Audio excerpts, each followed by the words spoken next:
SukLee. I'm an economist at Stanford University. I'm actually at an Institute for International Studies, which is an interdisciplinary institute. So if you think about one of the major financial policies out there to promote small businesses, it's government guaranteed loans. And the idea behind this loan is that the government guarantees bank, and the banks provide these loans to small businesses, and in the case of small businesses defaulting, the governments would guarantee back up these banks. So it's widely used across many countries, and one of the things I wanted to examine is, okay, well, how does this affect actual economic growth, and especially regional economic growth? And surprisingly, there's not been much research on this topic despite the prevalence of this policy in the literature. So if you think about the implications of this financial policy on economic growth, you can think about it two ways. Okay, how does this small business financing actually affect small business creation? And then also, what's the effect of general small business creation, entrepreneurship on regional economic growth? So conceptually, I can think of it this way. But the main contribution of this paper is its focus on the empirical analysis, because there's been a lot of literature that examines this theoretically in terms of data as well, but more in a correlational sense. And what I wanted to do is trying to really get at some of the causality of this estimate. So the motivation is that this is one of the most widely used policy out there. If you think about small cities or regions across the world in the US, the way they think about promoting regional growth is through entrepreneurship. You can think about that, we need to develop entrepreneurship, bring entrepreneurs here, right? So those two ideas that, okay, this is a major financial policy supporting small businesses, and the idea for regional economic growth is to promote entrepreneurship. So I try to, okay, let's look at these two together and empirically assess what this financial policy might be doing to business growth, regional employment growth especially. So the process is, since it is mostly empirical, it's more about, okay, what's the right empirical design to actually assess this question?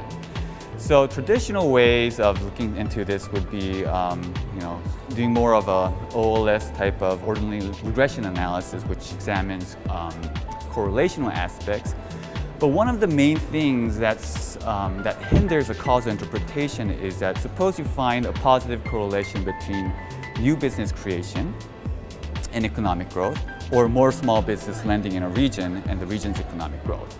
But that relationship, that positive relationship, could be driven by either there is really a causal impact where small business financing, government guaranteed loans actually create economic growth. But on the other hand, it could be the case that, okay, this region is just booming economically. You can think about, okay, Silicon Valley has been booming for whatever reasons, and that's actually causing new businesses to come in.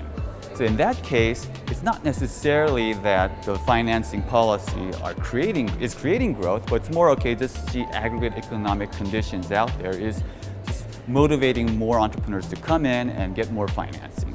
So we need to disentangle these two, and this paper is more about, okay, let's disentangle these two through various methods. What I find is that, first of all, simple OLS regression, which is traditional correlational analysis, would find that there is definitely a positive relationship between small business lending and regional employment and income growth. Okay?